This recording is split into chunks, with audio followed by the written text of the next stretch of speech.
Thanks for clicking on the Wayne.com sports page alongside Blake Sebring, often imitated, never duplicated on the News Sentinel. My mother thanks you very much for that. There you go. The check hopefully is in the mail. We're talking Komets hockey.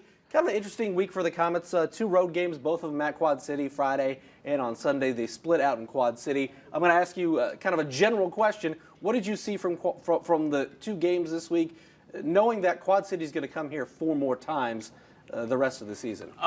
Not so much for Quad City as much as I saw a general theme that Gary Graham's going to have to stay on top of these guys all year to play defense first. They get 7 goals Friday night, and 3 of the goals for Quad City were turnovers or really bad defensive mistakes.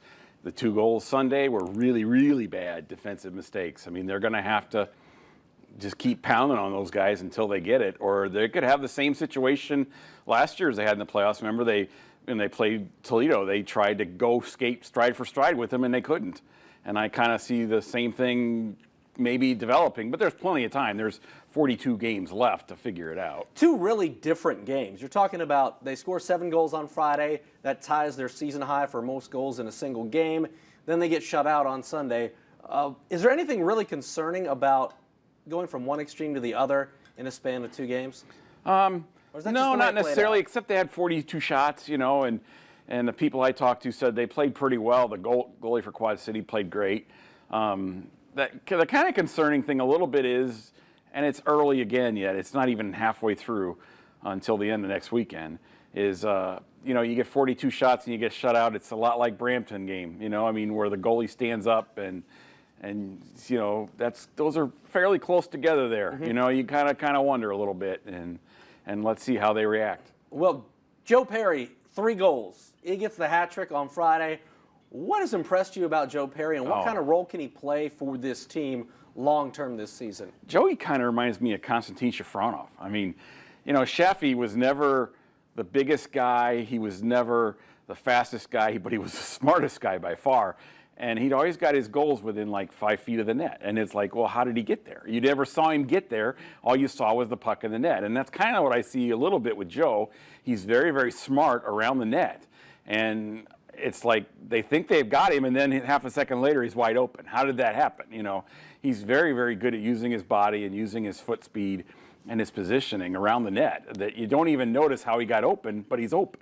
Well, can he handle the puck like Shaffy? I mean, no, nobody can handle the puck like Shaffy. Exactly, I was going to say. Nobody can handle the puck like Shaffy now. This is true. I think the players would be, if they were being honest, I think they would say that exact same thing. Exactly. I mean, if he was in the shootout competition in practice, he'd win every time, Yeah, and they enjoy having him there. I know that for sure. He's just that crafty. He is crafty veteran. Crafty Kazakhstani. Kazakhstani. I don't know if that's really a word. I know he's from Kazakhstan. I didn't think it was a real country. Borat, if you've seen the movie, you understand. I want to talk a little bit about Garrett Thompson. Okay. Because he's been impressive. He had a good game on a Friday night. What have you seen from Garrett Thompson so far this year that has you impressed? Well, he started off slow, real slow. Mm. And he's been like a point a game guy or better since. I mean, he's been unbelievable. I'm writing a story for this week or next week about Garrett and just all the moves he has behind the net. I mean, if you want an education, just watch him. Watch what he does behind the net with the puck and without the puck to get himself open, and then to buy time for his line mates to get open in front. It's fascinating. Here's a guy at 6'2", who moves like he's 5'8" back there. Mm-hmm. And he's really good at using his feet. And you would think that the smaller guys lower to the ice would have him all tied up. But he's got his feet wide, he's got a great base, he knows how to use his rear end, and he's just driving them nuts. It's so much fun to watch him operate back there. Well, and we've talked about Mike Embach, how he's among the leaders in the league with 8 power play goals heading into last weekend, but you look at Garrett, he's got 8 power play assists. Well, yeah, so he's setting up Mike. Maybe the Ferris State connection. I'm not trying to take anything away from Mike Embach, but maybe we should be giving a little bit more credit to Garrett Thompson. Yeah, it's amazing. And they're all the same things, too. It's like Mike slides out slot left or whatever, and bang, it's in, It's kind of weird, but Garrett just buys so much time back there, and he's not just tying up one defenseman, he's tying up 2 half the time, that somebody's got to be open, and he finds them. Jamie Shaftsma, kind of a slower start to the season. A lot was expected of him. Here's a guy who's a veteran. He's won championships, has that veteran presence. He's named captain, which, because they didn't have a lot of guys coming back. But it's also... Well, they had candidate captains. Yeah, in your first year, to be given that captaincy, I mean, that's a lot of responsibility, and that shows a lot of respect for what Jamie's been able to do. He started to heat up. What makes you happy about what he's been able to do, and how is he kind of, I don't know, learning his way as the Komets captain this season? Oh, I don't think he's learning his way at all, but, Really? I mean, they're kind of adjusting to him in a way. I mean, I don't think Jamie's he's like a chalk or a schrock. They're not going to change just because they're wearing the letter. They're going to do what they do, and he's becoming a little bit more vocal that I've heard, but, I mean, you know, the biggest thing I see with him is he's plus 10. I think he's leading the forwards in plus minus, which is, considering how slow he started, that's amazing. Because he's playing on the third line, which is supposedly your defensive line. They're not going to score as much, supposedly. Right. But they're scoring, and they're playing well. And he's plus 10. That's a great season stat, and they're 31 games in. You know, that's not bad. I'll take that any day.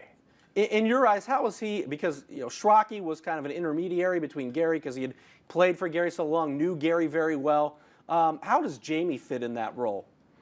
I think that's part of the thing. It's not just Jamie, though. It's Sid, it's Mbach, it's Drew Daniels, it's Southie a little bit. I'm sure Cody's speaking up a little bit. You know, I mean, it's a great core. And Jamie's the head of the core, so he gets to speak first or last, whichever he chooses, and everybody listens. But it's kind of like when Colin Chin was the captain of the Komets. You also had Lusick, you had Fletcher, you had Gruel, you had Laxo, you had McKee, you had all those great guys who were great individual leaders, Boudreaux, Anderson, you had all those fantastic, Hankinson, Boyce. I mean, you had great leadership throughout the room. Whereas if you were going to bring a bad apple in, you knew that they would handle it because the bad apple was never going to get to a point where he totally disrupted everything because he was never going to get near Chin because he had to go through X, Y, Z, everybody else to even get there. Yeah, and it was never going to happen. So you could afford to bring in one guy who was a jerk but had super skills, for that. And I kind of see that kind of same thing setting up now. It's a whole leadership hierarchy. Well, that's definitely a good thing to see. Absolutely. Key in this week, too, because you've got 4 games in 5 nights. Guys are going to get tired. Guys are going to get a little bit worn out. What is the biggest key this week? Because you're going on the road on Wednesday, and then you got 3 games at home Friday, Saturday, Sunday. Can Pat Nagle play all 4? I mean, that could be really critical. I think he's got to play Wednesday because that's the most important game of the week. It's a division game. And then you've got Orlando and Rapid City. Now, everybody's going to make a great deal out of the Rapid City games, but I don't know if there's anybody left on Rapid City except for Joe Ferris who even remembers those games. Right, yeah. I'm just not sure there is anybody. And Joe's more than enough by himself. He's a great coach, and I really love the way he works his teams and runs his teams. But I think the key is you've got to protect Pat Nagle some more. And you got to keep cutting down on turnovers.